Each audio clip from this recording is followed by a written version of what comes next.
Welcome to Not in a Huff with Jackson Huff, where we interview newsmakers, storytellers, and all-around interesting people.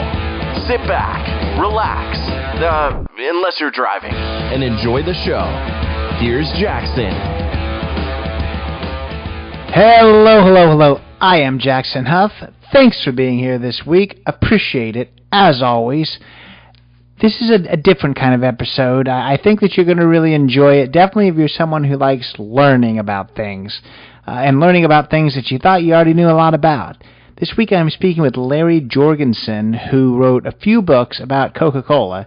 Now, of course, most of us know all about Coca-Cola. In the interview, I'm going to ask him to kind of explain Coca-Cola like we've never even heard of it. That's a very short time, because most people, I think, whether you drink it daily like I do, or whether you just grew up with the ads and the Coca-Cola famous bottle, all that kind of stuff, people know it.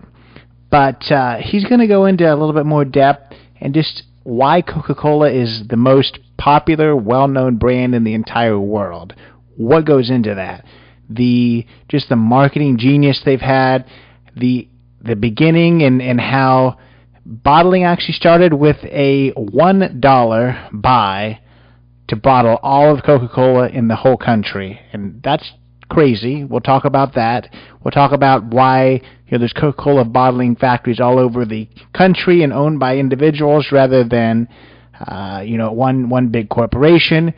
And we're going to talk about how Coca-Cola created the Santa Claus that we all know and how they kind of hijacked Christmas. So just a lot of really, really interesting things that I'm sure that you never even thought about before, but it's going to kind of make you think the next time you grab that Coca-Cola bottle. It's definitely a positive interview. It's not, the inside world of Coca-Cola and the negatives. It's not that at all. Coca-Cola is a really cool company, and I think you're going to really enjoy learning. This is definitely an episode that less about learning about the person and more about learning about history and the Americana behind Coca-Cola and the everything I mentioned, and then also the collecting and why there's Coca-Cola lunchboxes, lawn chairs, bikinis, and everything else. So this is a really cool episode. I don't want to take much more time with this. Here is Larry Jorgensen to teach us all about Coca-Cola and the Coca-Cola Trail. I'm here today with Larry Jorgensen. Larry, how are you? We are fine and really happy to be with you. I appreciate the opportunity. Absolutely. I appreciate you coming on. I know we're going to talk quite a bit about Coca-Cola and just kind of the history behind it, but then also kind of how it shaped a lot of different communities in America. But before we get to that, just tell us a little bit about yourself. Well, basically, I'm what they call in the business an old news dog. I was brought up in the media, started out at a very young age in newspaper, young age being when I was in high school, went into radio, TV, done all that. I've done freelancing, done work for the UPI. I'm basically just an old tired newsman that decided writing would be the next step, and I'm writing books. I gotcha. And how long have you been writing books? I think with this whole Coca-Cola thing, you're on your second book. So is there other books outside of that? There was a book before that. It was about a sort of a ghost town in Louisiana, similar to Hot Springs, Arkansas, except Hot Wells, Louisiana didn't last. And it's an interesting ghost town, and I wrote a book about that. And I'm now in the process of writing a book about a Great Lakes shipwreck. And no, it's not the Edmund Fitzgerald, but it's a fantastic story, and that'll be coming up next. Well, that sounds cool. All of your books kind of have a cool history bend to them, which I always enjoy. But tell us kind of what inspired you to maybe research history and maybe more importantly research this Coca-Cola history that you have. Well, the Coca-Cola thing, I'm not a Coca-Cola collector, and there's thousands of them around the country. And I was interested in two Coca-Cola historical sites, one in Vicksburg, Mississippi, where Coca-Cola was actually first bottled, not Atlanta, Georgia, and another one not too far away in Monroe, Louisiana. And I thought, those are interesting, and why don't I do a little travel feature about those two sites? So I set out to do a travel story. Well, by the time I got to the second stop, which was Monroe, Louisiana, I realized that what I was after was just the beginning of what should be a book. That this type of thing had happened all over the United States, and no one had actually written about this aspect of Coca-Cola. And that motivated me to write the first book. The first book was so well received that I started getting phone calls and emails and running into people that say, well, you forgot about. So I started saving information on forgot abouts. And that led to book number 2, which is called Return to the Coca-Cola Trail. And it's been a great experience as a writer, meeting people, learning things in history of obviously the world's best known product, and learning things that I just was fascinated by. I never assume that my listeners know much of anything. You know, they're well educated, but I never want to just kind of assume anything. This is probably the silliest kind of breakdown that I ever have to do, but I've made people break down bowling and everything else. So if we could just briefly tell us exactly what Coca-Cola is, maybe just a brief history and the inception. I assume no one's listening that wouldn't know, but I always like to just kind of break down things to the lowest level if possible. Yeah, Coca-Cola was actually started, a gentleman who had been in the Civil War and had suffered a major injury and was a pharmacist. And he developed what he thought would be, and it was, a cure for the pain he had suffered and continued to suffer after the war. So he invented this syrup using the cola nut and the the coca leaf, not to be confused with cocaine as it has been. And he invented the syrup. He was in Georgia, and finally took it to a pharmacy, and it was sold as a pain reliever. It mixed a little bit, with a glass of carbonated water, and he was doing rather well with that. Well, as it evolved, it had a good flavor, and people wanted to just buy it because it tasted good. And from there, the product gained popularity. The gentleman that invented the syrup later sold the rights to his formula, the rights to the Coca-Cola syrup, and another person, a young entrepreneur, went about selling Coca-Cola syrup in large containers to soda fountains all over the country. Again, with the idea that, and these soda fountains were primarily in drugstores because, again, it could be used for, as they say, medicinal purposes, or it was a very enjoyable beverage. So that was his goal. He was out there to sell the Coca-Cola syrup to people that would then convert it into a carbonated drink to be enjoyed across the country. He had no idea that it had potential to be bottled and never thought it would be. But lo and behold, it sure was. And in fact, this gentleman, his name was Asa Candler, that owned Coca-Cola at that time, said that he thought bottling Coca-Cola was really a dumb idea. And when two young entrepreneurs from Chattanooga approached him to allow them to bottle Coca-Cola, he at first told them no. And they became persistent, went back to visit him again, and I think he just finally gave up talking to them, and he said, all right, I'm going to sell you the rights to bottle Coca-Cola throughout the United States except in Mississippi, where this other gentleman was already doing it. I'm going to sell you the rights to bottle Coca-Cola throughout the country for $1. And the story is he never collected the dollar. He just basically wanted to get rid of them. And he told them as they left, if this doesn't work, don't come crawling back to me. I think bottling is a back street, and that's a quote, a back street business. And he had no faith in it. It was actually took several years before Mr. Candler saw the potential in bottling his Coca-Cola syrup.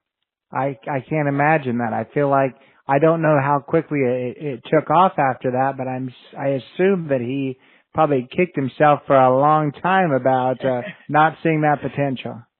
Well, not only that, but you know the two and young entrepreneurs, who by the way also were lawyers from Chattanooga, went back to Chattanooga with the rights to bottle Coca-Cola throughout the United States. Between the two of them, they had $1,500.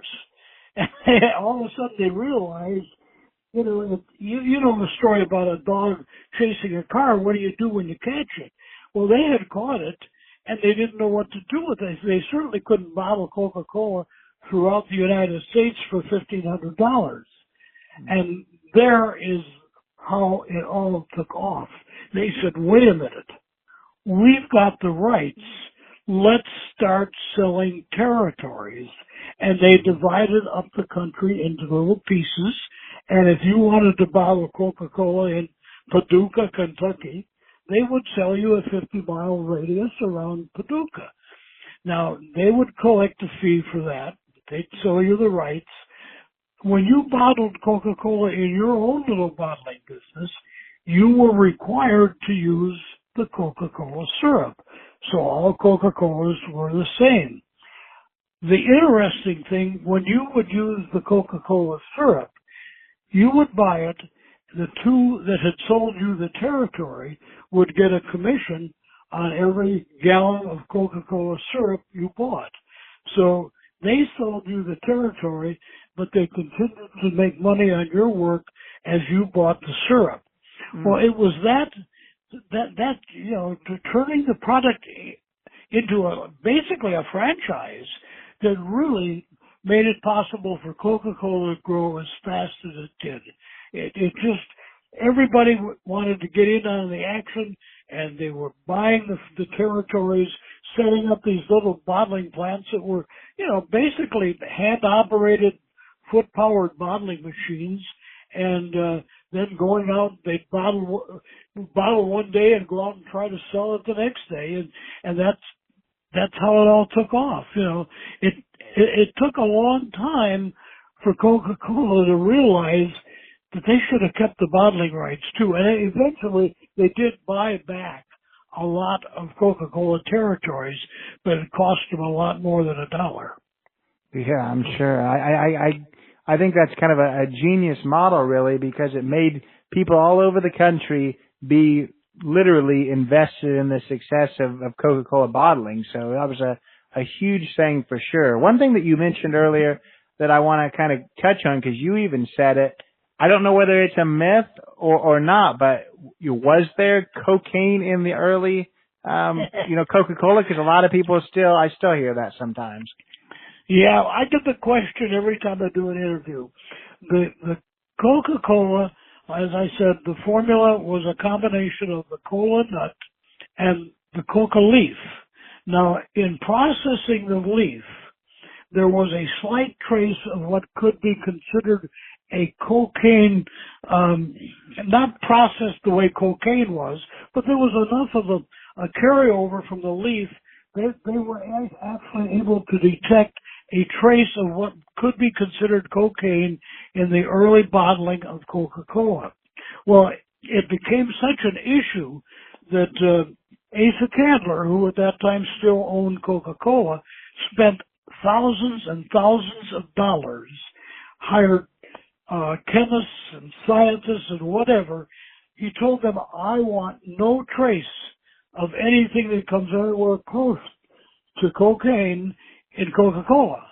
And they succeeded, and this was in the 1920s, in eliminating anything that would have any trace of cocaine in it. But because it was such a big deal in those days that people till this day think, oh, there's cocaine in Coca-Cola. No, but I'll tell you what, you drink Coca-Cola, it's different than any other beverage out there. And you either like it or you don't. I'm not a Coca-Cola salesman, and, I'm not, as they say, addicted to it, but I get my share of Coca-Cola, and there's certain new flavors of Coca-Cola I like and certain that I don't. But that's the real story is, yes, once upon a time there was a slight trace of what could be considered cocaine, but it was not cocaine as processed to make cocaine, where they take the leaf and whatever they do to process it to make that drug. It was simply using the same basic element, the coca leaf. I got you. Well, there's our answer for sure. So I do want to kind of ask you more about the individual bottling, like you were talking about the territories. You said that Coca-Cola as a company bought a lot of the territories back. So I guess kind of a two-parter. One would be, what is it like now? Have they bought all of the territories back and it's not like that? I do know in my hometown, which we talked about Indianapolis earlier, I'm actually from Kokomo, Indiana, and there's still a Coca-Cola bottling factory there. So I do wonder exactly if there's still territories or what that process looks like now. Well, the one in Kokomo, in fact, is a tremendous family operation that's been around for decades, for generations, and there are a lot of those throughout the country. Coca-Cola went through, I guess you could call it a buying binge at one point, and set up a whole different division where they were buying up Coca-Cola franchises. And what would happen is, after 2 or 3 generations making Coca-Cola, maybe the 4th generation just didn't want to do it anymore. The family made enough money and they thought, we're going fishing, So Coca-Cola started buying up the available territories. Well, what happened, they acquired this territory, and after a while they realized that they did not have the same impact in the communities that the local bottlers had. And since then, they have eliminated that division of Coca-Cola, and actually some of those territories have gone back to some of the existing bottlers. Because really what makes Coca-Cola in a community, and you'll see it come Christmas, Coca-Cola is deeply involved. They're involved in sponsorships, they do scholarships, they build baseball fields, they could, whatever is necessary to be involved in that community. Well, it was too much for corporate to handle the way the little guys, the bottlers and the communities were, and Coca-Cola realized the best thing to do was to get it back into community involvement. So it went from one time being close to 1,500 bottlers across the country. It went down to a very few, and now it's back up to close to 100 bottlers nationwide. In the early days, you'd find a Coca-Cola plant in every small community because it was not as expensive to bottle as it was to transport in those days. Well, now you have the big highways, and why set up little bottling plants when you could have one big one and service a large area with these big semis that you see going down the road loaded with Coca-Cola. Yeah. And we mentioned it a little bit before we started recording, but I want to talk a little bit about kind of what's happening to some of those old bottling plants that maybe aren't producing anymore. We did talk about Indianapolis. I don't know what else is, what some of the other plants are doing, but I do think that Indianapolis has done a really cool thing with a bottling facility that was in downtown Indianapolis. It closed back in the 60s. It was a pretty big place. It was about a block large. It was Art Deco style. For a while, actually, the city schools put their buses there because there was big garages. But it had a really cool, like mixing room and Art Deco theme. Now, just recently, about 5 years ago, a architect bought it and made it basically a whole kind of new neighborhood downtown. It's called Bottle. Right. It's called Bottle Works. They made the kind of the offices that were Art Deco into a hotel. They made the old Coca-Cola garage where they put the trucks into the garage food hall. So now it's an indoor food hall. Coca-Cola, the name Coca-Cola is still on all of the buildings, so you can still see that history. But it's a really cool thing. I know you want to kind of talk a little bit about that, but tell us about maybe a little of that, and then also what some of those other bottling plants around the country have evolved into. Well, just briefly to add to your comments about Indianapolis, when that plant was built, when it opened, it was one of the most beautiful Coca-Cola plants in the country. And a tribute to it, Coca-Cola corporate sent many people to Indianapolis to be there for the grand opening of that plant. And for many years, it was the plant. If you wanted to see a Coca-Cola plant, the best around, it was Indianapolis. And what they've done downtown with the Bottle Works and the neighboring businesses that have evolved around it is pretty fantastic to see that continue. But, you know, the essence of the book I wrote is to look at the plants that have become used for other things where you can go. You can go see, and we're not talking about a plant where there's a group of lawyers that have offices. We're talking about, for example, in Paducah, Kentucky. The plant there is another beautiful plant that now has a kind of a little entertainment center. There's a brew pub in there. There's a pizza house. There's a couple gift shops, and it's a gorgeous plant to go through. It's become one of Kentucky's top tourist attractions. There's a plant in several plants that have been converted into museums. There's one in Georgia that was a fallen down. The city was about ready to tear it down plant, and a young man who was a Coca-Cola collector who got his father involved with him. They were able to buy the plant and convert it into a Coca-Cola museum. It's Cedartown, Georgia. It's a beautiful plant, and it's got a lot of old Coca-Cola memorabilia. And if you're into that, there's a good museum to go see. Now, we talked about Vicksburg, Mississippi. That was the place where Coca-Cola was actually first bottled. That was bottled 5 years before Mr. Candler actually gave the guys in Chattanooga the permission to bottle. And that facility where that Coca-Cola was first bottled is still there. It's been refurbished. It is an old soda fountain, candy shop, and so forth. You can visit that, and you can see some of the old foot-powered bottling equipment. There are all sorts of historic photos there, including a photo of, and it's in my book as well, a photo of the person I called the world's first Coca-Cola delivery man, because in fact he was. They weren't bottling it anywhere else. And here's this young black gentleman on a wagon load of Coca-Cola bottles about to go out and make deliveries. Well, there was no place else in the world that was bottling Coca-Cola but Vicksburg, Mississippi.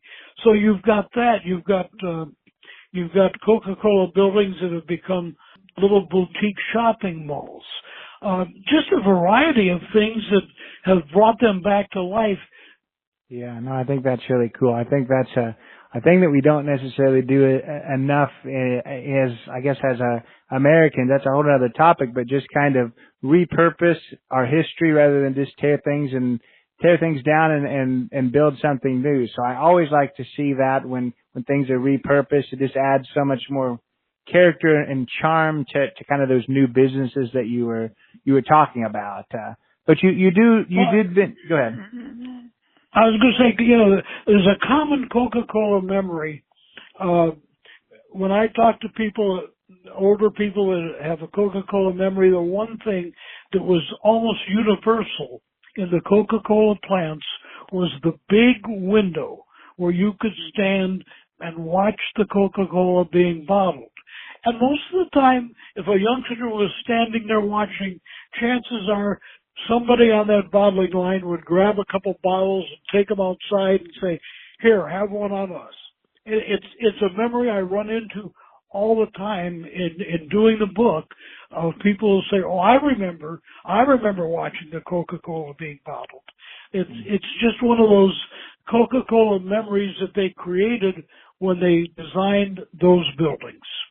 Yeah, and you mentioned with those, with some of those museums and the history that there's a lot of memorabilia. So I do want to talk about kind of Coca-Cola memorabilia, and then also just collecting. Coca-Cola's kind of put their name on anything from coolers and beachwear and all kinds of stuff. So why do you think that Coca-Cola, I guess, has put themselves out there as much as they have? And then why do you think it's been such almost a cultural phenomenon for decades that people collected? My mother had a friend when I was growing up that she had a whole room of her house that was nothing but Coca-Cola, everything, chairs, everything. So why do you think that's the case? Because beyond maybe some beer companies, I do think there's some that do that, but there's just not a lot of, people aren't collecting, craft products. So I just wonder why that's the case. Coca-Cola is without a doubt the world's best collected brand. They have international Coca-Cola Collectors Organization, and has thousands of collectors, mostly in the United States, but, I hear from them in Australia. We're doing an interview. I did an interview in Dubai because Coca-Cola is popular there. People collect it. It's amazing. And why? Your question was why. It's that product that when you associate with it, there's a good memory. It's something that, just like there are people that are beer collectors, beer can collectors, beer sign collectors. Again, it's a pleasant memory. Something good happened in your life, and it was because of that Coca-Cola. I say Coca-Cola kidnapped Christmas, certainly Santa Claus, because Coca-Cola's artists created the Santa Claus that we have learned to recognize as being Santa Claus. That was back in the 1930s when Coca-Cola's artists came out with a more pleasing looking Santa, and it has become the Santa Claus we know. And it's, from there, Coca-Cola, you'll see it soon. You're going to start to see the big Coca-Cola semis all decorated up coming to your town with lights and gifts and Coca-Cola for everybody. They literally have, and it's not just in the United States now. It's in Europe and in other countries where the big trucks show up at Christmas time. And Coca-Cola. How about the Charlie Brown Christmas? If it wouldn't have been for Coca-Cola coming forward and sponsoring the very first Charlie Brown Christmas, it wouldn't have happened. Nobody else wanted it. Everybody thought it was a joke. Coca-Cola said, no, this is what we are. This is what Christmas is. And they sponsored it, and it continues until this day. We have Charlie Brown Christmas because of Coca-Cola. And so, why do people collect it? The Coca-Cola collecting, if you have the original of a Coca-Cola item, not a reproduction, you've got something that's of value. There's been a lot of reproductions. I'm sure as Christmas comes around, you can go into your local big box store and you're going to see Coca-Cola items available, as part of the Christmas decor. And if you look at them closely and read the back, they're reproductions of the originals. When Coca-Cola was first being bottled, the bottlers were bottling in anything they could find. There was no universal bottle. Well, as Coca-Cola became more popular, more successful, other companies started doing knockoffs. There was Churro Cola, there was Coca-Cola spelled with K's and so forth. And it became very easy to confuse people. So Coca-Cola said, wait a minute, we are going to have a bottle that is our bottle, that's patented, that when you pick it up, you know it's Coca-Cola. And so they made a challenge to the bottle manufacturers in the United States. We are going to authorize one bottle and one bottle only, and we are open for competition. Well, there were 6 bottlers that entered the competition. There was one bottler, by the way, from Indiana, Terre Haute, Indiana, the Root Glass Company, won the competition and developed the bottle that became what we know now as the universal Coca-Cola bottle. Well, from there, we now have Coca-Cola bottle collectors, because in the first early days of bottling, if you recall, the plant that bottled the Coca-Cola, their name was on the bottom of the bottle. So the smaller the plant, the fewer the bottles, the more valuable the bottle. But the bottle that sold for over $150,000 was one of 6 that was produced as a prototype by the Root Glass Company in Terre Haute, Indiana. That bottle was one of 6 that was presented at the competition and won the award to become the Coca-Cola bottle. What was supposed to happen, everybody that was involved brought 6 bottles. The ones that didn't win were destroyed. The one that did win, the bottles by Root of Terre Haute, there was one that was saved in the Coca-Cola archives. The other 5 were supposed to be destroyed. Well, one wasn't. And that bottle came back into existence about 2 years ago at an auction in California, and it went for $150,000 plus. The reason we know that it was in fact the one remaining bottle from the original 6 is because the date on the bottom of the bottle is 1905. That bottle was not used in Coca-Cola business until 1906. 1905 is when they had the competition. 1905 is when the bottles were all supposed to be destroyed, except the one that went to the archives and the one that somehow was able to escape. And that bottle, and I don't know who won the auction. I tried to find out, but that bottle is sitting in somebody's secure environment right now, and it's worth at least $150,000. That's crazy. And who knew that, I guess, Indiana played such a pivotal role when it comes to a nice bottling facility here in Indianapolis. And then the first bottle, I had no idea that Indiana has such Coca-Cola history. We're kind of seeing that you've mentioned it a lot, but just they've built their company around community and community experience. Because I mean, at the end of the day, it's a drink, but they've made it more than that. They've made it kind of an experience. Even in the commercials they do now, you know, in their whole Share a Coke campaign, it was less about the drink. That's almost at the very end that they even talk about it being Coca-Cola. They just try to show you the pleasant and the happy memories and the happy experiences you have with Coke. So it's kind of a side thing to happy memories, so to speak, and that's just a really smart way to do things. Well, and again, it goes back to your question of why do people collect? Why do people feel so warm about Coca-Cola? It's memories. We sometimes in life, we don't get enough good memories. And when you see something that reminds you of them, you want to bring it close to you. And that's what they do.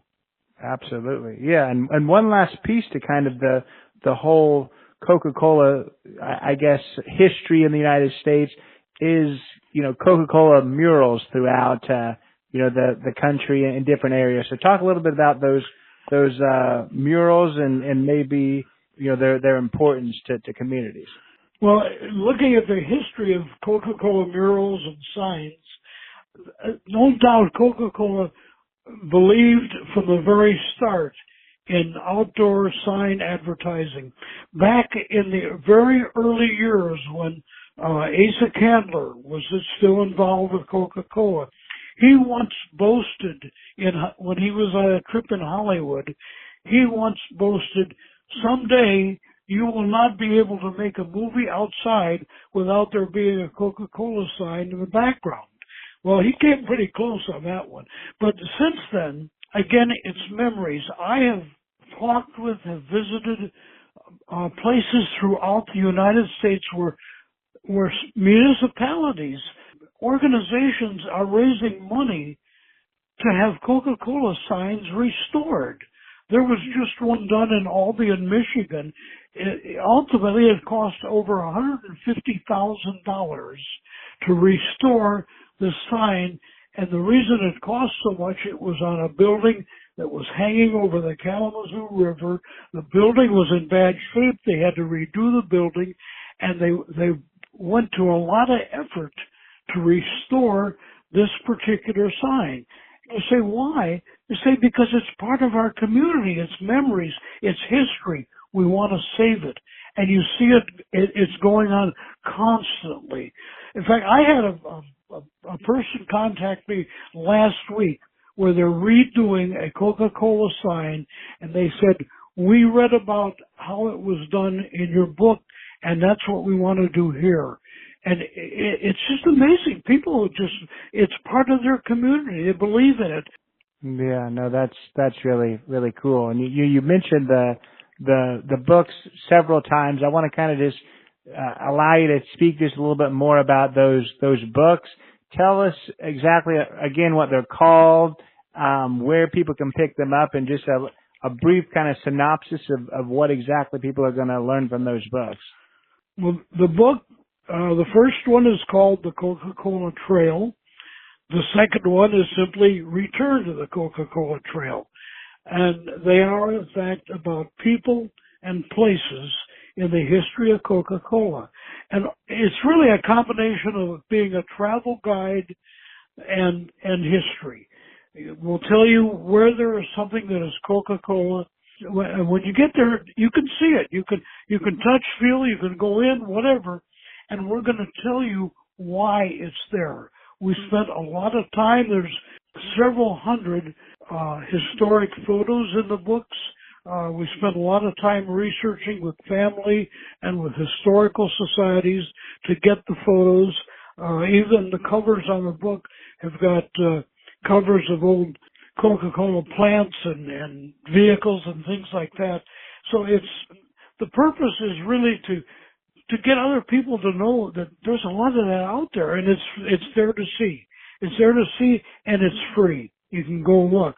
Now, where do you get the book? Well, the easiest way is to go to the website, which is simply theCoca-ColaTrail.com. Both books are listed there.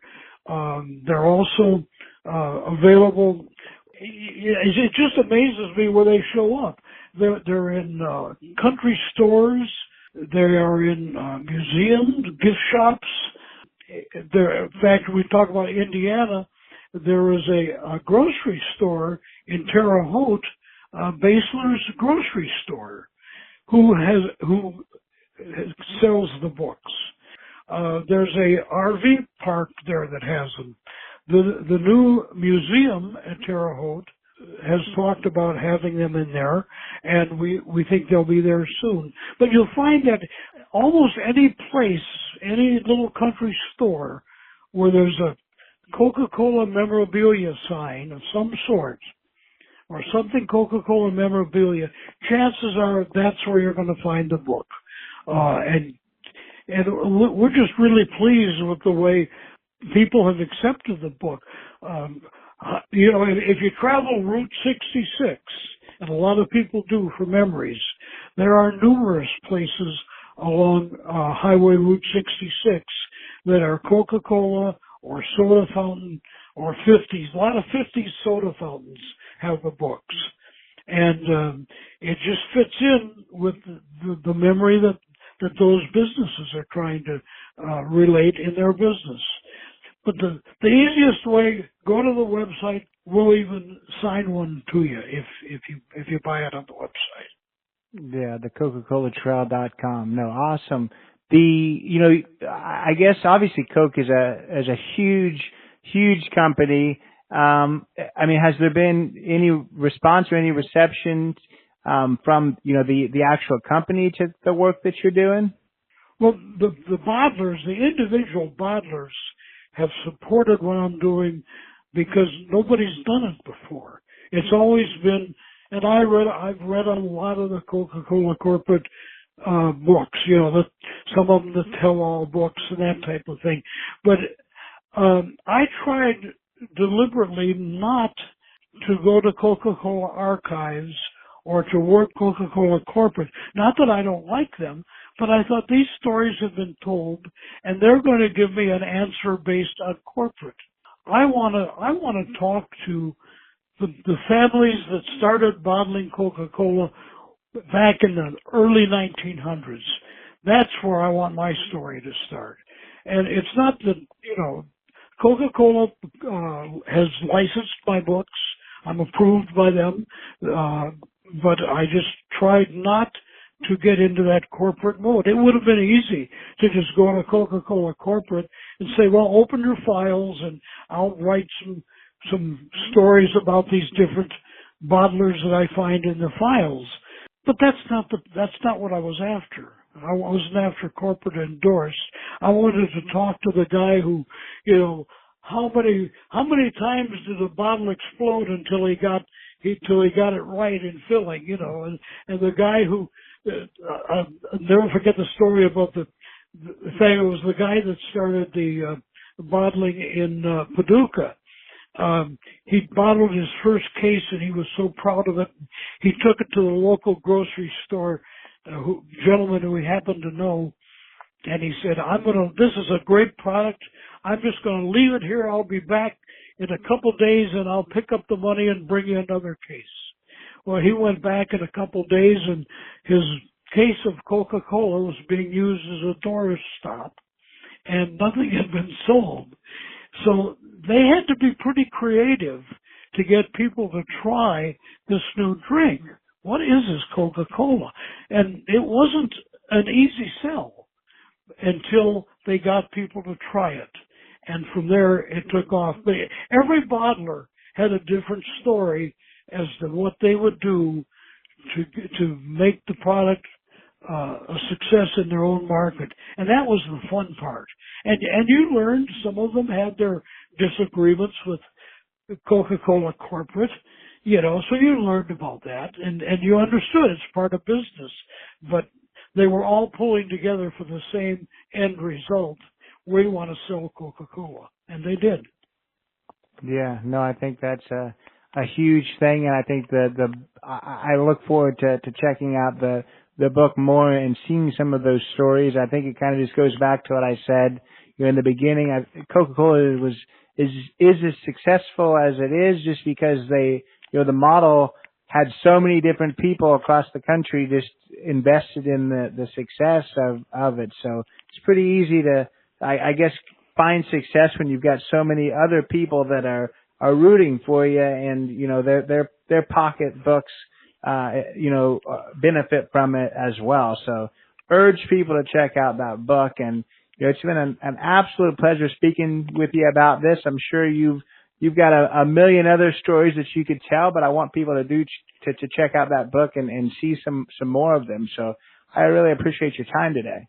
Well, I appreciate the opportunity to share the stories, and I could go on forever, and we both wish I hadn't. So I appreciate it, and we'll keep you posted on our next adventures. Absolutely. So that was my interview with Larry Jorgensen. What a cool guy with just a lot of cool things to share. He's just got so much knowledge on Coca-Cola, and I can tell just with the talk of other books that he's got a lot of knowledge on a lot of other really cool American history. So interested to maybe hear more from him at some point. But hope you learned a lot about Coca-Cola. Whether you already knew most of this, I doubt that that's the case unless you're a huge Coca-Cola buff, and maybe you have one of those rooms in your house collecting. But we just learned about kind of the marketing genius of Coca-Cola. They've just invested in the community by having bottlers that are invested with their money in each of these communities. So I thought it was really cool to hear how Coca-Cola became what it is with that dollar buy to start bottling, and why that made them start selling territories. What they've done with a lot of different old Coca-Cola factories and the repurposing them for other things. The bottle works here in Indianapolis that I talked about. I go to the Garage Food Hall quite frequently. It's an old, Coca-Cola garage where they put all of the bottling trucks. And then I haven't stayed at the hotel, given I live here, but that's in the old, the old laboratories and stuff for Coca-Cola. So just cool things that they've done. We all like nostalgia, and Coca-Cola certainly gives us that. And it's something that I think future generations will really enjoy as well. So do check out those books. He was nice enough to send me a copy of both of them. Really cool pictures in them, really cool history in them.